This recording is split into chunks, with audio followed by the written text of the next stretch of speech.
یا نبی سلام علیک، یا رسول سلام علیک۔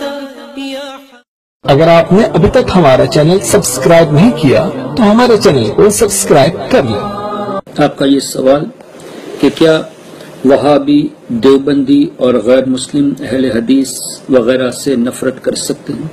دیکھیے، غیر مسلموں کا معاملہ الگ ہے اور گستاخ رسولوں کا معاملہ الگ ہے۔ غیر مسلم وہ ایمان نہیں لائے، پھر بھی ان سے معاملات کا حکم دیا گیا ہے، اور وہابی، غیر مقلد اہل حدیث، یہ لوگ ایمان لانے کے بعد ایمان کے نام پر قرآن کریم اور احادیث طیبہ کو مسکوٹ کر کے اور نبی کریم صلی اللہ تعالی علیہ وسلم کے مقدس شان، اللہ تبارک و تعالی کی شان، انبیاء کرام کی شان میں گستاخی کر کے ان میں سے کئی لوگ ایمان سے خالی ہو چکے، اور جو ان کو اچھا سمجھتے ہیں وہ بھی انہی میں ہے۔ ظاہر ہے کسی کے کفر کو جانتے ہوئے ان کو اچھا سمجھنا یہ بھی کفر ہے، یعنی کفر کو جانتے ہوئے ان کو ایمان والا سمجھنا یہ بھی کفر ہے۔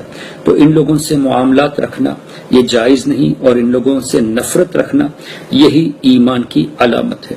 اللہ تبارک و تعالی نے قرآن کریم میں اس کے تعلق سے ارشاد فرمایا، اور ہمارے آقا صلی اللہ تعالی علیہ وسلم نے بھی ایسے لوگوں سے دور رہنے کا ارشاد فرمایا۔ تو ان سے نفرت کرنا یہ ایمان کی علامت ہے۔ محبت ان سے کی جائے جن کے دلوں میں نبی کریم صلی اللہ تعالی علیہ وسلم کی محبت اور عظمت ہو، اور حدیث پاک میں آتا ہے الحب فی اللہ والبغض فی اللہ کما قال، اللہ کے لیے محبت رکھو اور اللہ کے لیے نفرت کرو۔ تو اللہ کے لیے محبت تو سمجھ میں آتی ہے، اللہ کے لیے نفرت مطلب یہ کہ جو اللہ اور اس کے رسول کے دشمن ہیں ان سے نفرت کرنا، یہی اللہ کی خاطر محبت، یعنی اللہ تعالی کی رضا حاصل کرنے کا ذریعہ ہے۔ اللہ والوں سے محبت اور اللہ اور اس کے رسولوں کے دشمنوں سے دشمنی یہ ایمان کی علامت ہے۔ اور ایک اور جگہ اللہ کے حبیب صلی اللہ علیہ وسلم نے اس طرح ارشاد فرمایا، جو اللہ کے لیے محبت رکھے، اللہ کے لیے نفرت کرے، اللہ کے لیے کسی کو دے، اللہ کے لیے کسی سے واپس لے، یہ ایمان کی علامت ہے۔ تو دینے کے بعد واپس لینا یہ جائز نہیں، لیکن اگر گستاخ کے سامنے آپ نے کوئی چیز پیش کر دی، پتہ چل گیا کہ یہ گستاخ ہے، تو فوراً اس کو لے لینا یہ ایمان کی علامت ہے۔ جیسے کہ سیدنا فاروق اعظم رضی اللہ تعالیٰ عنہ، غالباً انہی کا واقعہ ہے کہ ان کے درمیان ایک شخص آیا، انہوں نے کھانا پیش کیا، گفتگو کے درمیان اس کی باتوں سے پتہ چلا کہ یہ بد مذہب ہے، فوراً امیر المؤمنین نے اس کے سامنے سے کھانے کو ہٹا لیا۔ تو اللہ کے لیے دینا اور اللہ کے لیے لینا یہ ایمان کی علامت ہے۔